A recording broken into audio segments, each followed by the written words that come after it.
Salut à tous, c'est Lunaris. Aujourd'hui, le test de la Ducati Monster 900 Dark de 2001. Allez, c'est parti!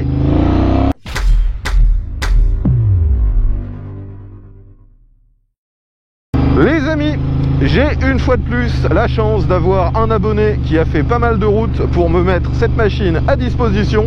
C'est super sympa de sa part. Et vous l'aurez reconnu, il s'agit de la fameuse Ducati Monster. Je rappelle à ceux qui l'ignoraient que les Ducati Monster sont des roadsters sport. C'est même quasiment elle qui a inventé la catégorie roadster sport. La toute première Monster était des 900 cm3, comme ce modèle. Mais les premières, qui sont sorties au milieu des années 90, étaient alimentées par carburateur. Aujourd'hui, on est sur une des évolutions de cette machine mythique. On est toujours sur un moteur similaire en 900 cm3, mais à injection. Bon, au niveau du style, on reconnaît vraiment le look inimitable des Monsters, surtout des premières générations comme celle-ci, avec ce gros cadre treillis tubulaire, ce moteur à refroidissement par air très visible et très audible. C'est d'ailleurs un design qui a marqué son époque, vu que par la suite, la plupart des Monsters étaient dérivés de ce design. C'est uniquement très récemment qu'il y a eu une rupture totale dans le design chez Ducati. Donc cette machine, comme je vous le disais, est motorisée par un 900 cm3. C'est bien sûr, comme la plupart du temps chez Ducati, un gros bicylindre en V, ou plutôt en V à 90 degrés, aussi appelé en L. C'est un moteur d'une technologie relativement simple, uniquement 2 soupapes par cylindre, refroidissement par air et huile. Et ce moteur est donné pour une puissance max de 78 chevaux. La machine que je teste aujourd'hui est un petit peu accessoirisée, mais on retrouve globalement les caractéristiques de cette machine à l'époque. On est déjà sur une finition dark, donc toute noire. À l'époque, chez Ducati, les finitions dark, c'était les moins chères de la gamme. Elles étaient souvent un petit peu moins bien équipées et surtout reconnaissables avec leur coloris noir mat. Vous pouvez voir d'ailleurs qu'aujourd'hui, la moto a été repeinte par endroits. Elle n'est plus réellement conforme à l'origine au niveau de la peinture. Et en termes d'accessoires, vous pouvez entendre que les échappements ne sont pas d'origine. On a toujours la même disposition, c'est-à-dire un échappement de chaque côté sous la selle. Là, on a des silencieux en carbone. Et la sonorité est vraiment typique à ces fameux bicylindres Ducati. C'est très rauque, très audible dès les très bas régimes.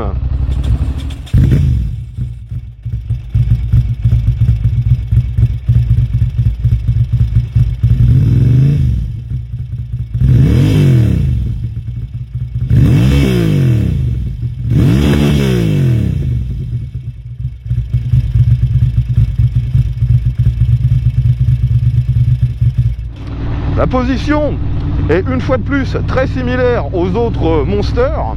On a une position de roadster sport, donc forcément un petit peu basculé sur l'avant, mais le guidon de cette version de 2001 est relativement haut.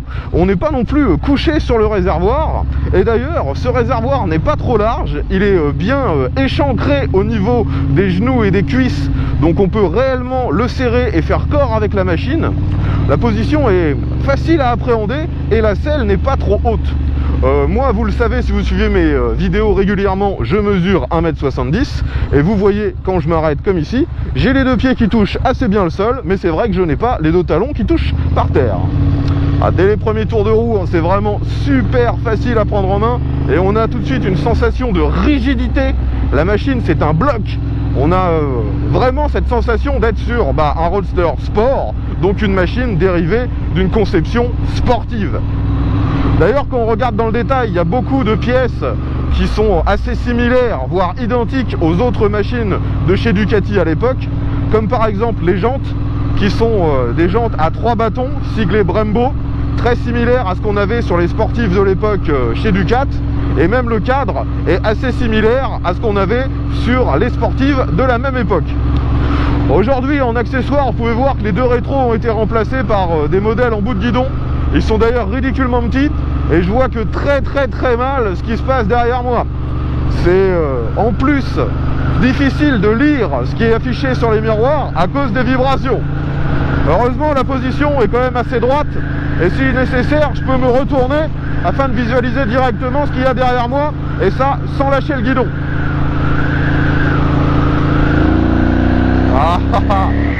Cette sensation, ces vibrations dès les bas régimes quand on réaccélère, c'est vraiment ce que j'adore sur ce moteur. C'est d'ailleurs un moteur qui est extrêmement similaire à celui que je pouvais avoir sur ma 900 SS IE. On est avec la même cylindrée et quasiment la même puissance. Allez, je sors de l'agglomération, j'accélère à mon coup. Et cette sonorité de dingue.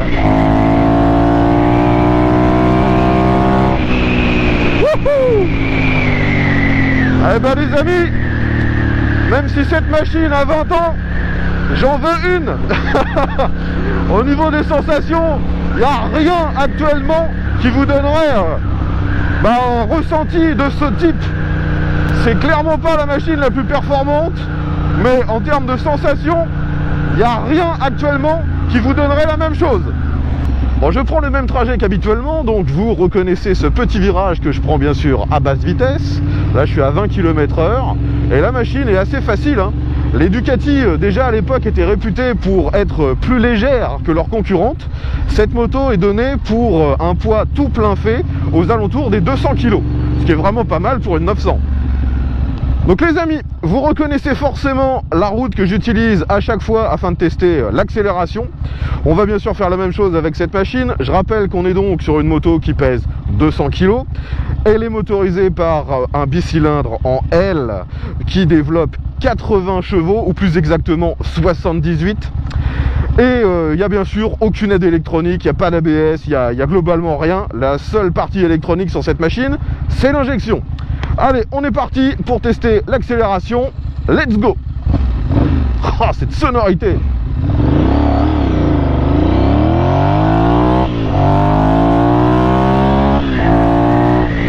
Wouhou! Et je ralentis. Eh ben les amis, franchement, c'est vraiment un pur plaisir pour moi de pouvoir tester cette machine. Je retrouve vraiment les sensations que j'adore sur un moteur. C'est performant, c'est coupleux, ça vibre, ça grogne. J'adore ce moteur. Maintenant que je suis à l'arrêt, on va essayer de faire un demi-tour. Vous voyez qu'ici la route est légèrement bombée, donc j'arrive assez bien à toucher le sol. J'ai presque les deux pieds à plat. Je signale mon intention de tourner, je braque à fond. Et le problème de ce genre de machine, c'est vu qu'elles sont dérivées de sportives, ben on se retrouve avec un angle de braquage assez similaire avec une sportive. Donc on va essayer de voir si on reste sur l'espace de cette route, mais je pense qu'on va en sortir. Ah, je frôle la limite. Ah, ça passe tout juste. S'il y avait eu un trottoir, je pense que je l'aurais effleuré ou peut-être légèrement touché. On est reparti maintenant pour de nouveau une accélération et ensuite je vais me concentrer sur le freinage. Allez, let's go!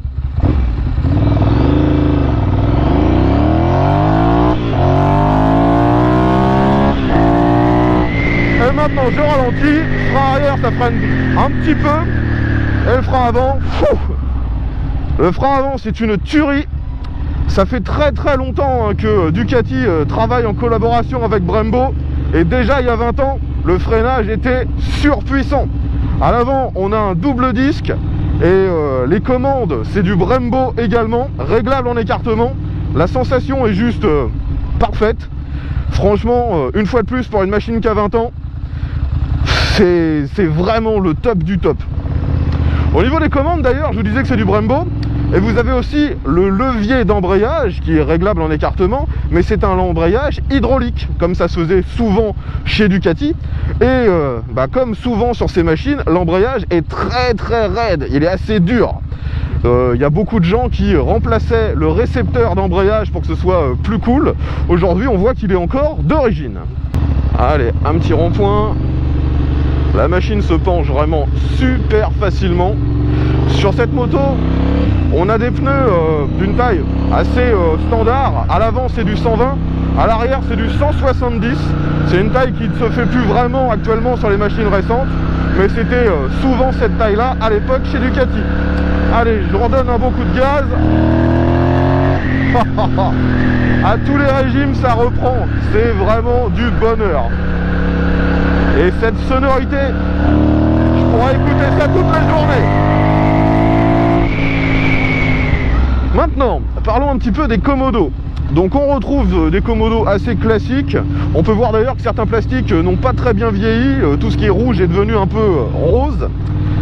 Et on a bien sûr tout ce qui concerne l'éclairage à gauche, le coupe-circuit démarreur à droite. Et vous avez une petite molette qui sert en fait de starter. C'est une machine à injection, mais elle ne gère pas le ralenti à froid. Donc vous avez un genre de starter qui en fait a un petit accélérateur qui vous permet de maintenir un peu les gaz lorsque vous la faites rouler à froid. D'ailleurs, il faut savoir que pour démarrer cette machine, vous devez impérativement avoir replié la béquille. Donc vous ne pouvez pas laisser la machine chauffer tranquillement, c'est vraiment très pénible.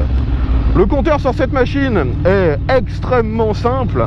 On a juste un compte-tours et la vitesse et les quelques voyants obligatoires. Vous pouvez voir d'ailleurs que sur cette machine, le compte-tours déconne totalement.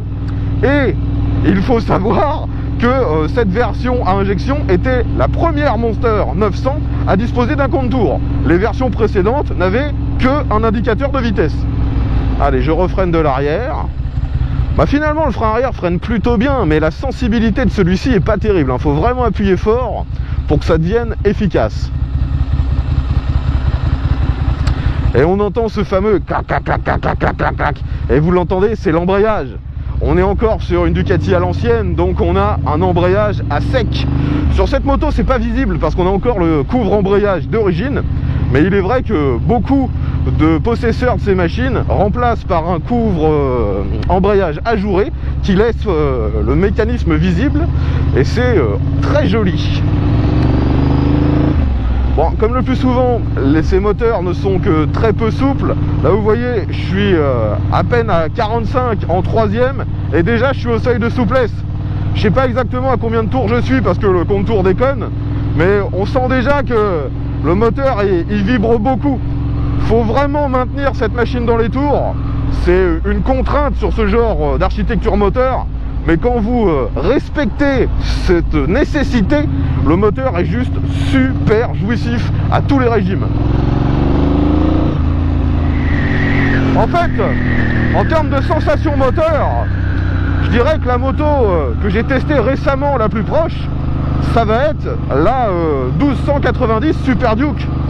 Sauf que bien sûr, la 1290 fait le double de chevaux, même plus du double. Mais en roulant à vitesse légale, on a finalement des sensations assez similaires. Me voilà maintenant en approche d'un petit dodan que je vais prendre à 30 km/h. Les suspensions sont fermes, comme on l'attend d'une machine sport. Et en même temps, c'est pas tape-cul. À l'avant, on a une fourche inversée d'assez gros diamètre, mais elle n'est pas réglable. Et à l'arrière, un mono-amortisseur qui n'a pas l'air d'être réglable non plus.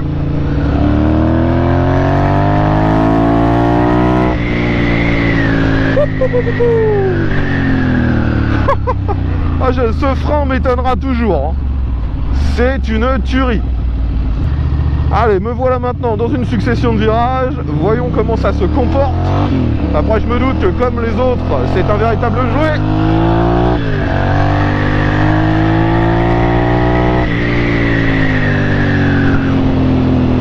Et le freinage est vraiment rassurant.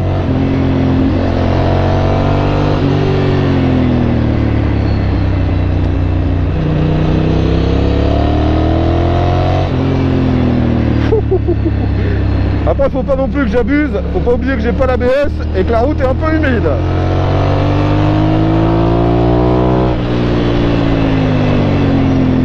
Bon, forcément, avec une machine avec un design comme ça, le compteur, même s'il est relativement haut, il n'est pas vraiment dans mon champ de vision quand je roule normalement. Je suis vraiment obligé de baisser la tête.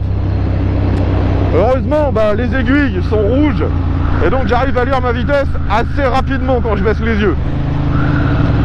De nouveau, un petit rond-point. Prise d'info, pas de problème. Et je réaccélère.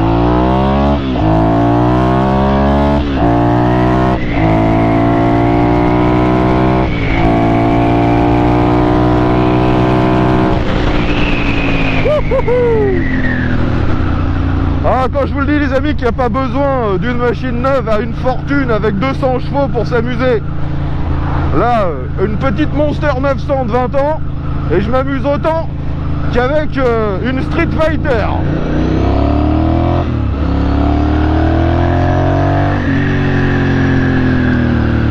Ah, ce couple à mi-régime, c'est vraiment, je le redis, hein, ce que j'adore sur ces machines, c'est du bonheur en permanence.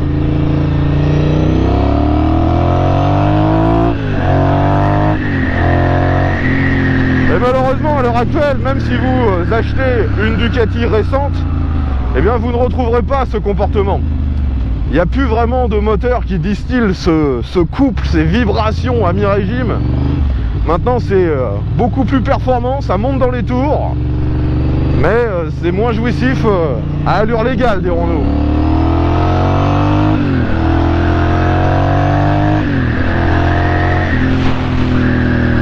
Comme d'habitude avec les Ducati, la boîte de vitesse n'a aucun reproche à se faire, elle fonctionne parfaitement bien. Et nous allons faire maintenant un petit passage sur l'autoroute.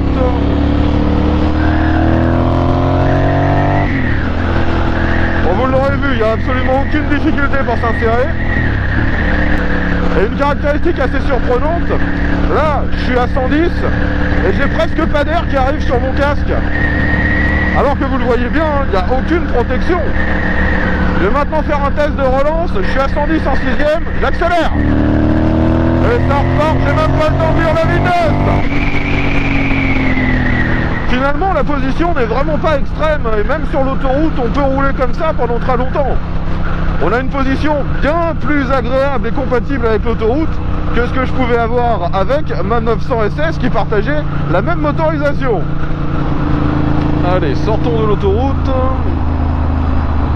Comme je le disais en début de test, il s'agit d'une des premières versions au niveau du style de cette Monster. Et donc on a encore le gros phare rond à l'avant. Et sur cette machine, les clignotants ont été remplacés. À l'arrière, on a encore le feu d'origine. Par contre, le support de plaque a été raccourci. Bon, une caractéristique qui est aussi intéressante avec cette machine, quand vous l'utilisez dans un trafic dense, si vous arrivez assez lentement, avec la sonorité très rauque du moteur, les gens vous entendent assez facilement arriver. Mais ça ne marche que si vous remontez une file assez lentement. En arrivant vite, forcément, les gens vous entendront que vous serez déjà passé. Allez, let's go!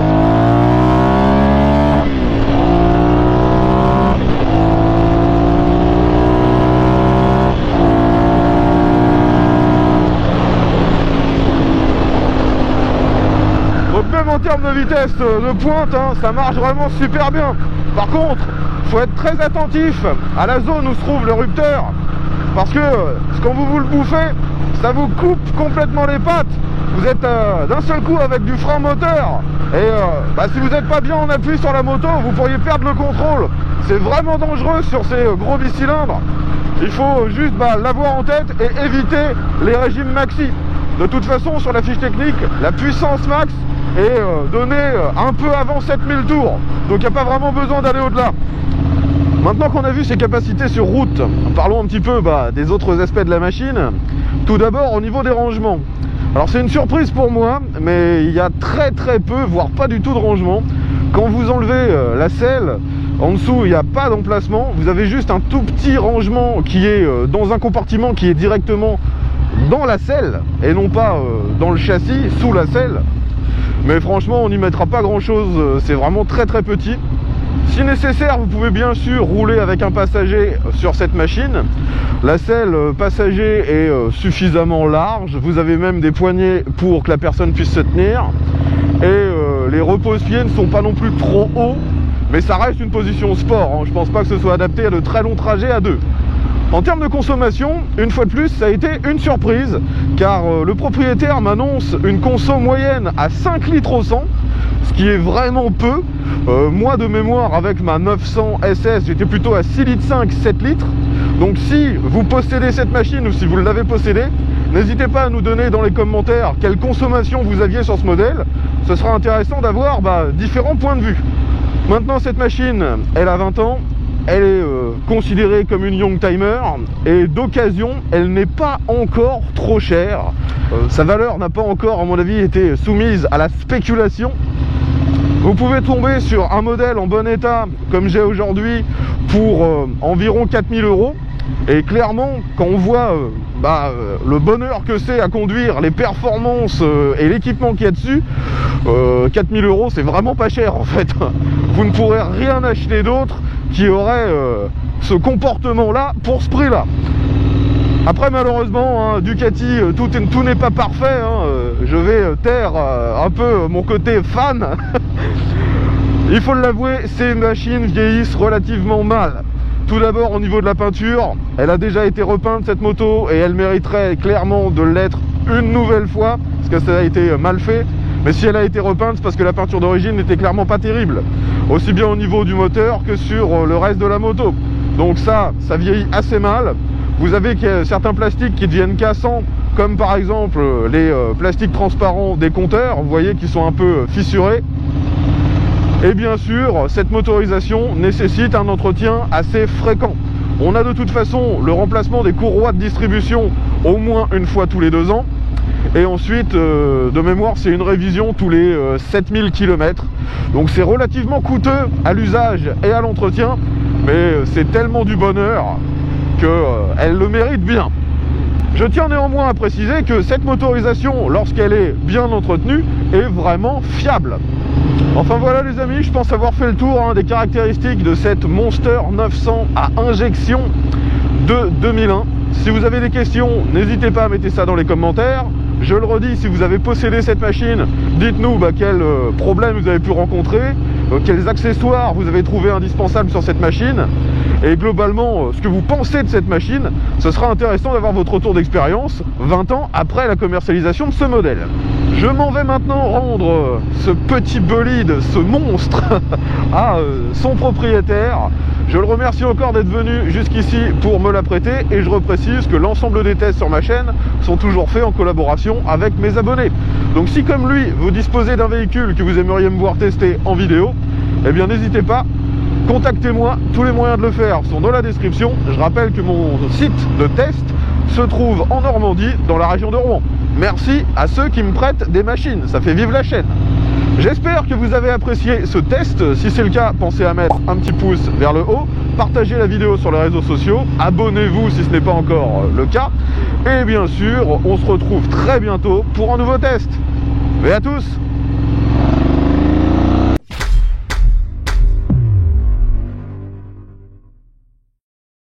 Bien que cette machine est au final une cylindrée assez approchante avec ce qu'il y a actuellement en vente chez Ducati dans la gamme 800, eh bien les comportements n'ont strictement rien à voir.